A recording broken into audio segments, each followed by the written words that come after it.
और हटाना भी है तो ये अनेक आदेश इस प्रकार के हैं, जब तक इन्हें एक वैकल्पिक व्यवस्था न दी जाए तब तक उन्हें किसी को नहीं हटाना चाहिए। ये एक मानवीय दृष्टिकोण अपनाना चाहिए। अब एनजीटी के जज साहब ने जो फैसला दिया है हम उसका सम्मान करते हैं, लेकिन जो मानवीय पहलू इसका है उसका भी हम लोग सम्मान करने की आवश्यकता है। मैं डीजीपी साहब से, मुख्य सचिव महोदय से इस बारे में बात करूंगा और आवश्यकता पड़ी तो हम लोग एनजीटी ट्रिब्यूनल के सामने भी जाएंगे। इसी 291 नंबर ये वक्फ में भी रजिस्टर्ड है। जब वक्फ में रजिस्टर्ड है तो वक्फ में इनका केस भी चला हुआ है। इसलिए हम चाहते हैं कि अभी तत्काल इन्हें यहां से न हटाया जाए और इंतजार किया जाना चाहिए एनजीटी के फैसले का और वक्फ के फैसले का।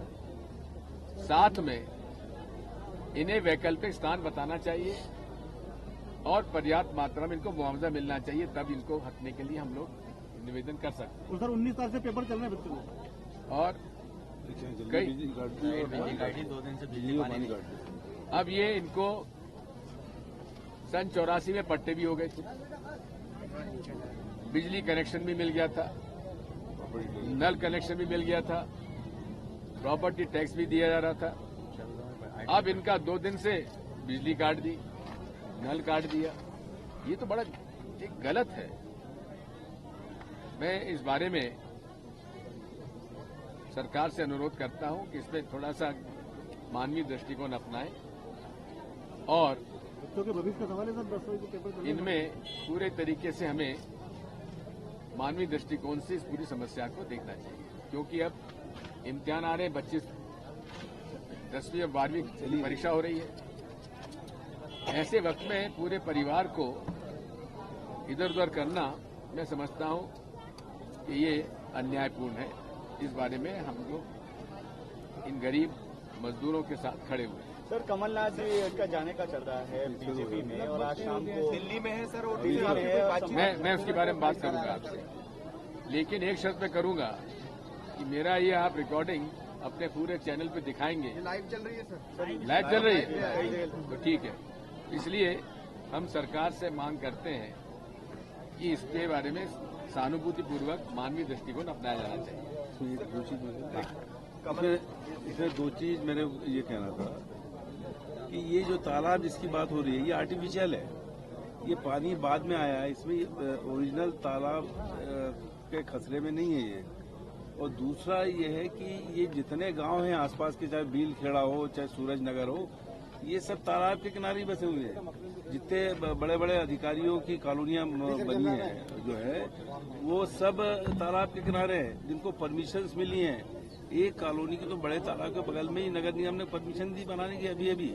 तो ये जब उनको सब परमिशन मिल सकती है और वो वहाँ रह सकते हैं तालाब के किनारे, अभी पुराने 500 साल पुराने गांव हैं, अगर इनको इस तरह से हटाएंगे तो मैं समझता हूँ ये बहुत ही गलत होगा। जैसा राज साहब ने कहा, इस सबको संवेदनशील तरीके से पूरा एडमिनिस्ट्रेशन इसको ले और खुद ही एनजीटी में पहल करे कि हमको समय और दिया जाए, इनको समय दिया जाए बात करने के, अपनी बात रखने का।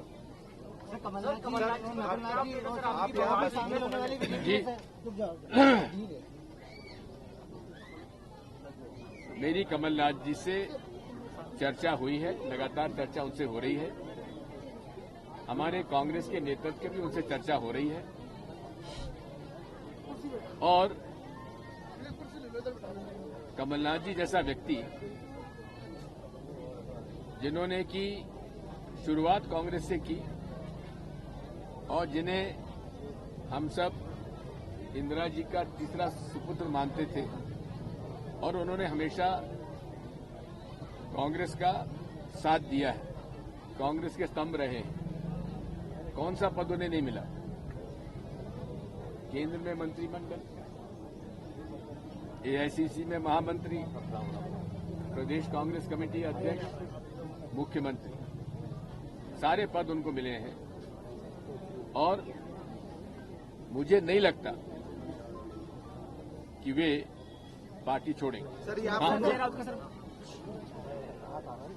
दबाव ईडी का, आईटी का, सीबीआई का जो सब पर है वो उन पर भी है, लेकिन कमलनाथ जी का चरित्र दबाव में आने वाला नहीं रहा है। आप लोगों ने पिछले 15 दिन में और कोई खबर ही आपके पास नहीं है किसके अलावा? वो खंडन नहीं कर रहे। और कैसे खंडन करेंगे कि उन्होंने ज्वाइन नहीं किया, उन्होंने इस्तीफा दिया, और क्या खंडन होता है? कुछ बता पाएंगे? धन्यवाद। संजय राउत के बयान को कैसे देखते हैं? कांग्रेस को हराया है।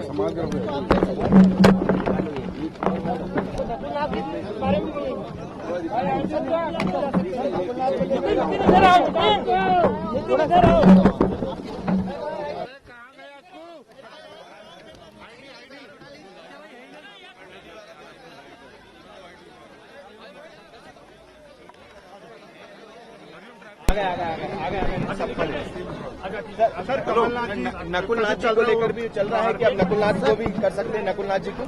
जो मुझे कहना था मैंने कह दिया। धन्यवाद। सर तमाम विधायक वहाँ चलते भी नहीं हो यार, तुम लोग यार वहीं खड़े रहते हो।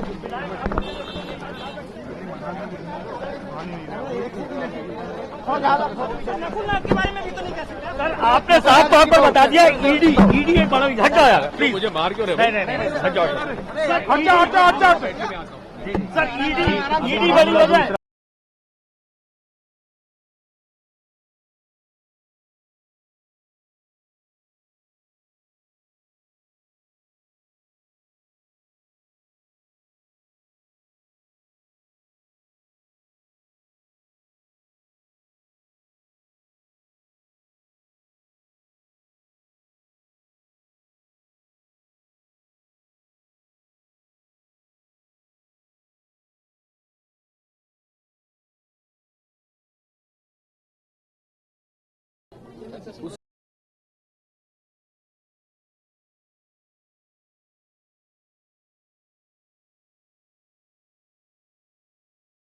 के ऊपर आबादी बसी हुई थी।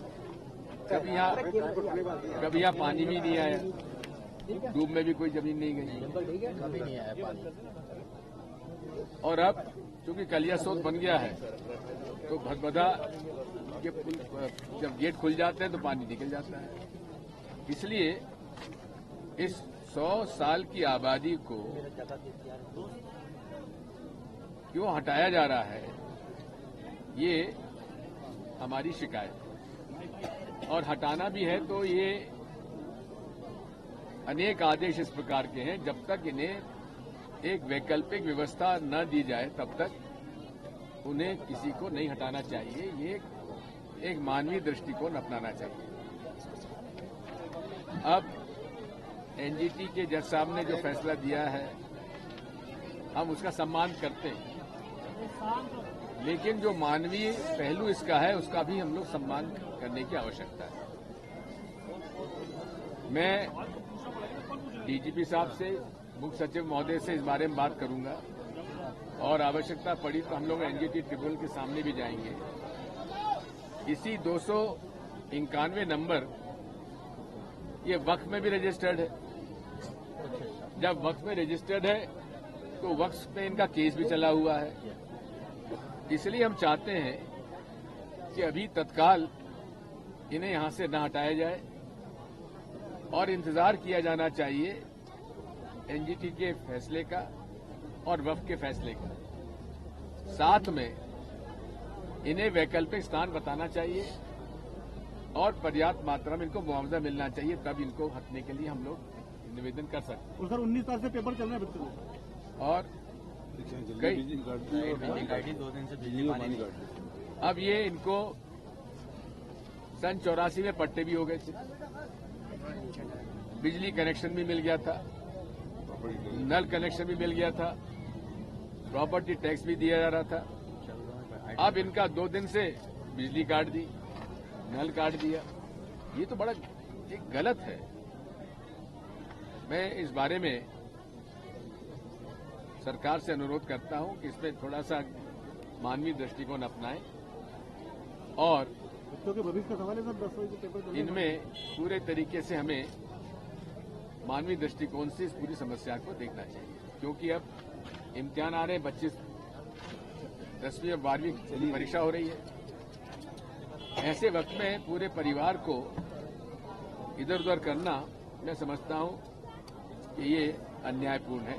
इस बारे में हम लोग इन गरीब मजदूरों के साथ खड़े हुए हैं। सर, कमलनाथ जी का जाने का चल रहा है बीजेपी में, और आज शाम को दिल्ली में है सर, और दिल्ली में है। मैं उसके बारे में बात करूंगा आपसे, लेकिन एक शर्त पे करूंगा कि मेरा ये आप रिकॉर्डिंग अपने पूरे चैनल पे दिखाएंगे। लाइव चल रही है सर, लाइव चल रही है तो ठीक है।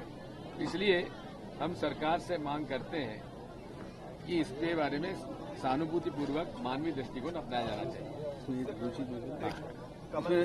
इसमें दो चीज मेरे ये कहना था कि ये जो तालाब जिसकी बात हो रही है ये आर्टिफिशियल है। ये पानी बाद में आया है, इसमें ओरिजिनल तालाब के खतरे में नहीं है ये। और दूसरा ये है कि ये जितने गांव हैं आसपास के, चाहे बील खेड़ा हो चाहे सूरज नगर हो, ये सब तालाब के किनारे ही बसे हुए हैं।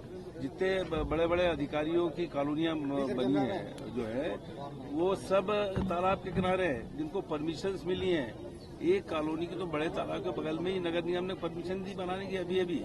तो ये जब उनको सब परमिशन मिल सकती है और वो वहाँ रह सकते हैं तालाब के किनारे, अभी पुराने 200-500 साल पुराने गांव हैं, अगर इनको इस तरह से हटाएंगे तो मैं समझता हूँ ये बहुत ही गलत होगा। जैसा राज साहब ने कहा, इस सबको संवेदनशील तरीके से पूरा एडमिनिस्ट्रेशन इसको ले और खुद ही एनजीटी में पहल करे कि हमको समय और दिया जाए, इनको समय दिया जाए बात करने की, अपनी बात रखने का। जी, मेरी कमलनाथ जी से चर्चा हुई है, लगातार चर्चा उनसे हो रही है।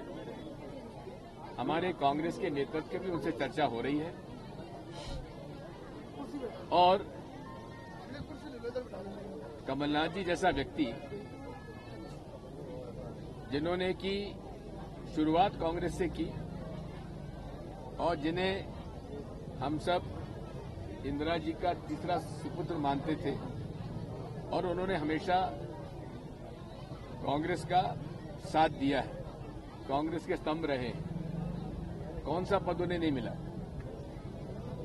केंद्र में मंत्रिमंडल, एआईसीसी में महामंत्री, प्रदेश कांग्रेस कमेटी अध्यक्ष, मुख्यमंत्री, सारे पद उनको मिले हैं। और मुझे नहीं लगता कि वे पार्टी छोड़ेंगे। दबाव ईडी का, आईटी का, सीबीआई का जो सब पर है वो उन पर भी है, लेकिन कमलनाथ जी का चरित्र दबाव में आने वाला नहीं रहा है। आप लोगों ने पिछले 15 दिन में और कोई खबर ही आपके पास नहीं है इसके अलावा? वो खंडन नहीं कर रहे। और कैसे खंडन करेंगे कि उन्होंने ज्वाइन नहीं किया, उन्होंने इस्तीफा दिया, और क्या खंडन होता है? कुछ बता पाएंगे? धन्यवाद। संजय राउत के बयान को कैसे देखते हैं?